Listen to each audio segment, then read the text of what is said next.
There's an often invisible set of tasks that is taking up your time, seems to get you nowhere, and is always in the way of the thing you actually want to be doing. Those tasks are life admin. Life admin is the office type work that it takes to run a life and a household in the context of a larger society. It's getting your driver's license renewed, scheduling doctor's appointments, filling out forms once you get to the doctor's office, finding childcare, managing the mail, ordering a package, paying rent, scheduling a visitor on a wedding. Ugh, make it stop.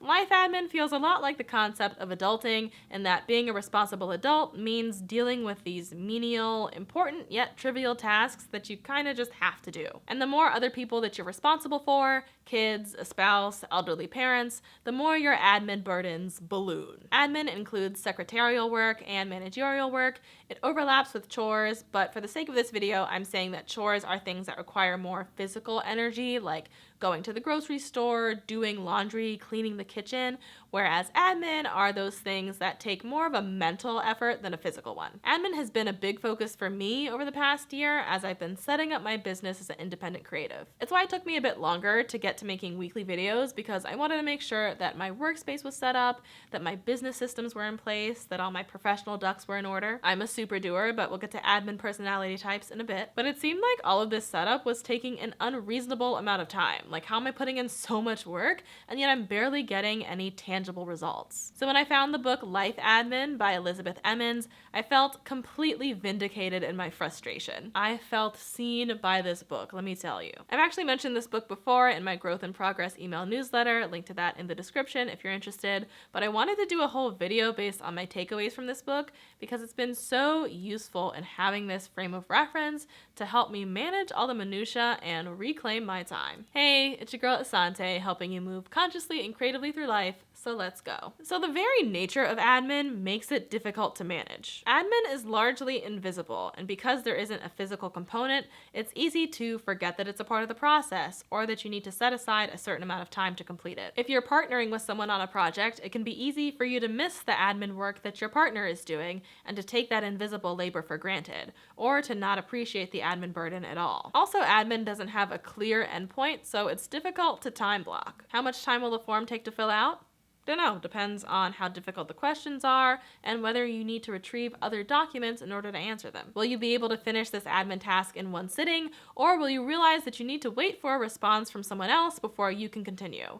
Will this admin task just lead to another? And admin is sticky. It's all about having and providing information, and it's difficult to transfer all the knowledge you have to another person. If you arrange a playdate for your child the first time and another potential playdate comes up, well, now you're the one with the child's calendar, so why don't you arrange this one too? If you're the roommate who set up the internet and paid the bill last time, well, now you're the one with the account number and the balance, and you're the main point of contact for the company, so why don't you just handle it again? Makes you want to be careful what small thing you volunteer for. And major life events tend to produce a deluge of admin.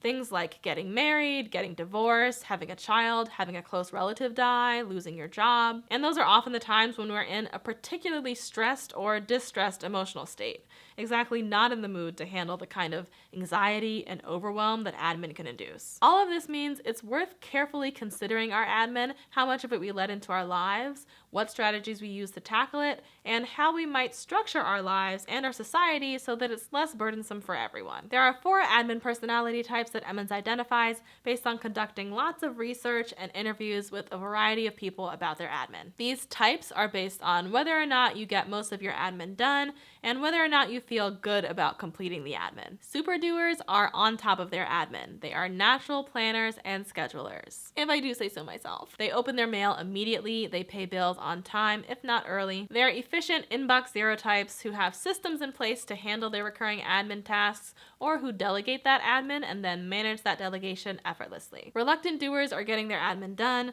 but they never quite feel on top of it. It's a burden, it feels taxing, and while the most important things get done, sometimes the details slip, sometimes things are a bit late, and they're often last minute. They consider outsourcing, but who has the time for all of the admin involved in finding someone to help with admin, even if you can afford it? Admin avoiders are trying to escape their admin responsibilities. They see the admin, they know it's there, but they just don't go through the mail. drive with an expired registration. Or they'll engage in strategic ball dropping. They'll forget about a household task so that eventually someone else will do it. Admin avoiders know admin is a problem. They just don't want to do anything to fix it. The admin denier doesn't see that there's a problem. Deniers are people who rack up credit card debt without a care, and then their parents wind up paying it off. They're people who feel like scheduling appointments takes no time at all, but their assistant is doing the scheduling for them. People who don't know what goes into coordinating their child's social life or paying the taxes because their wife does it. Interestingly, Emmons found that of the deniers that she met, most but not all of them were men, and that women who in this culture have often been relegated to the role of secretary or housekeeper are often in the assumed admin doing role, and so it's less likely for women to be completely oblivious to the existence of admin. For example, this is a quote from one of Emmons' interviews with a woman named Bella who thought of her husband as a denier. He sincerely thinks that there are things that when I raise them, he just absolutely is like, why are you bringing up this complicated issue that absolutely does not need to be addressed? That I 100% know is essential, like homeowners insurance. We're talking very big picture things. And he's like, ugh, don't be silly. And as a super doer, I'm like, how is this even possible? Like, what? Having all those loose ends untied? I can't. The personality types are, of course, archetypes and caricatures, and we can flow in and out of them depending on what relationship we're in and what context you're talking about. For example, Emmons found that people can often be doers at work, but avoiders in their personal life. And each personality type has its own ways and tactics for dealing with admin that we can all try using from time to time. The super doer tends to optimize. They figure out the most effective method to get the admin done regularly, and then they stick to that method. Sometimes this means having a full system to process the admin, whereas sometimes this means having a practice that avoids the need to process admin entirely. There are several specific super doer strategies listed in the book, but the ones that are my favorite and that I practice myself are taking photos of information rather than writing things down, using shared Google calendars, setting up autopay for bills, and renting a home from a landlord who handles the maintenance instead of buying one. Super doers also make time for their admin. For me, this means doing a weekly review where I set aside a couple of hours to knock out my regular maintenance tasks. I went through the specifics of my review in another video, but it includes both admin and chores, and it allows me to not have the admin looming over me during the week because I know I've set aside time to handle it later. And if I do have to handle admin in the day-to-day, I try to tackle it in the morning because I know that's a time where my brain is the least creative, but actually the most focused. Reluctant doers illuminate. They make work visible. They keep the shopping list on the fridge and add to it as they go. They send email reminders. They break down larger admin projects into specific tasks and then assign those tasks to themselves. Reluctant doers also find small ways to minimize the amount of admin needed for any given task, or as Emmons puts it, and minimizing. For example, as I'm managing my social life, I like to have a default activity that I do with the friends who I catch up with regularly, usually dinner or drinks, because everybody's gotta eat and there's always a restaurant around. There's also the y'all come approach to socializing, where you say you'll be at a certain place at a certain time, and y'all come on by. Whoever makes it, and there's no need to coordinate one-on-one. Deniers simplify. They make life decisions that entirely eliminate certain categories of admin.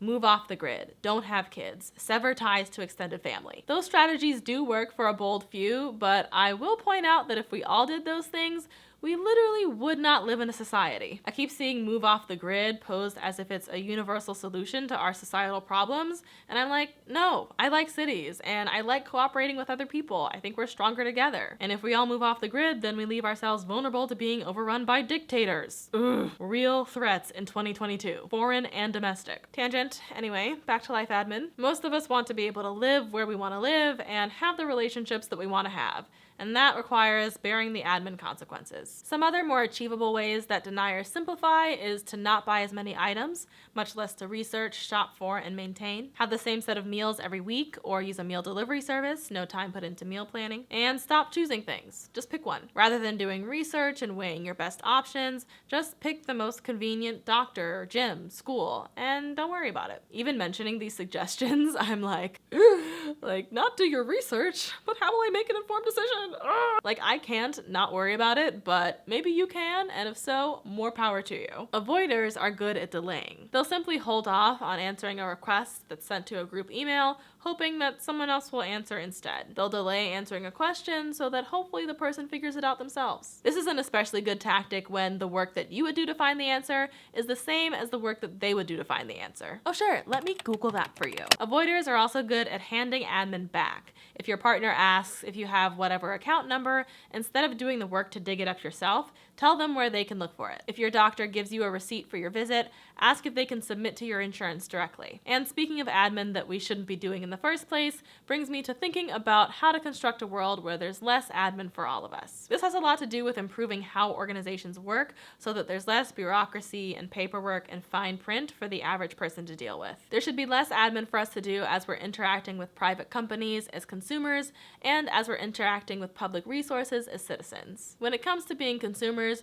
we should have the right not to read the fine print. Let's be real, you're probably not reading the consumer agreement that goes along with every item you purchase, every website you visit, every social network you join. By one 2008 estimate out of Carnegie Mellon, if the average consumer were to read all the fine print on all the websites that they visited over the course of a year, it would take 244 hours per person. That's just over 38-hour workdays. In the US, that would be a national opportunity cost of $781 billion.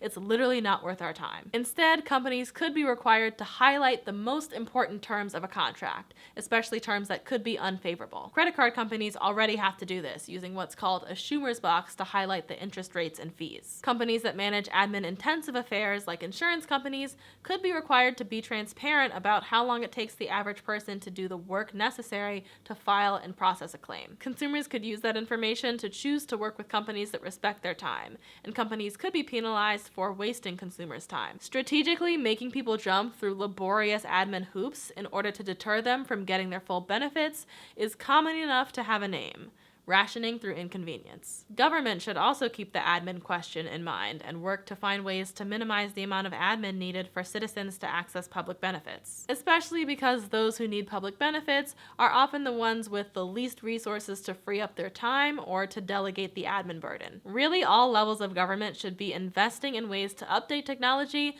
and reduce admin burdens, including doing your taxes for you. The government already knows how much money you made, so for people with simple taxes, the government could draft up a tax return for you, calculate your refund or the amount that you owe, and then just ask you to confirm. Several other countries use some version of pre-filled tax returns, and this type of policy actually has bipartisan support in the US and has been proposed under presidents from both major parties. And the state of California actually got all the way to implementing a system in 2005 called Ready Return. It was super popular with residents. You know who it wasn't popular with?